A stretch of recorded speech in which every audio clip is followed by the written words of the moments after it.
So what's different about spiritual preterism regarding full preterism or partial preterism?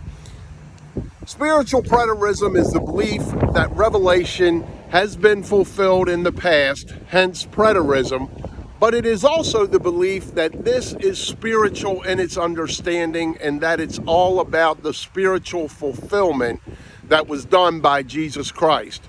Yes, it was during the first century when Jesus Christ came and fulfilled those prophecies of the Old Testament, but it is not based on historical events in any way, certainly not based on futuristic events in any way.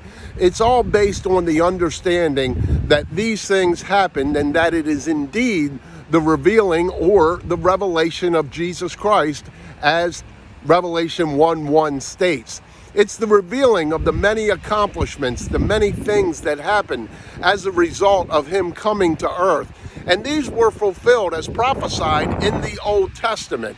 Whether it is the birth of the church, the New Jerusalem, the destruction of the harlot, the whore of Babylon, first century apostate Jerusalem that had become a harlot, killed their own prophets, committed spiritual fornication and adultery by worshiping other gods, or whether it's the other things that happen as I outline and go into detail in the new book that I'll have coming out very soon.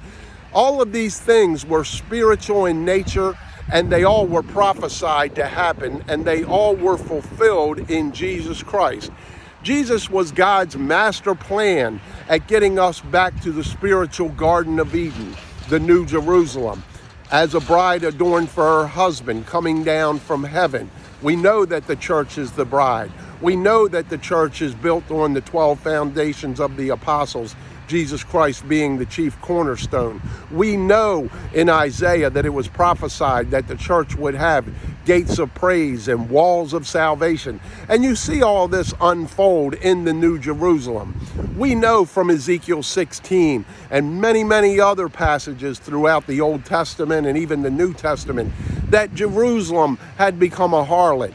They worshiped the Assyrian gods, the Chaldean gods, the Egyptian gods. They killed their own prophets. Notice that the harlot has that golden cup full of the blood of the prophets and the saints.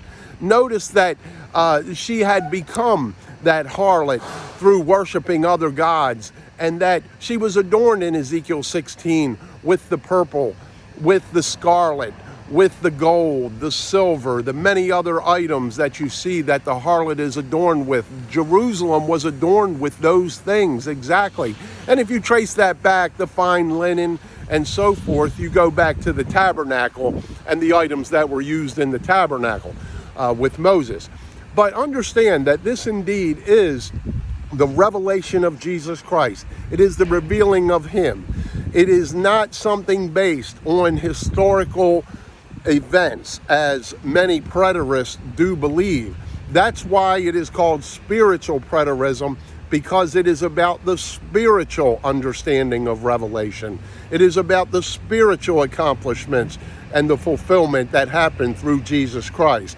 It indeed is the revelation of Jesus Christ. God bless.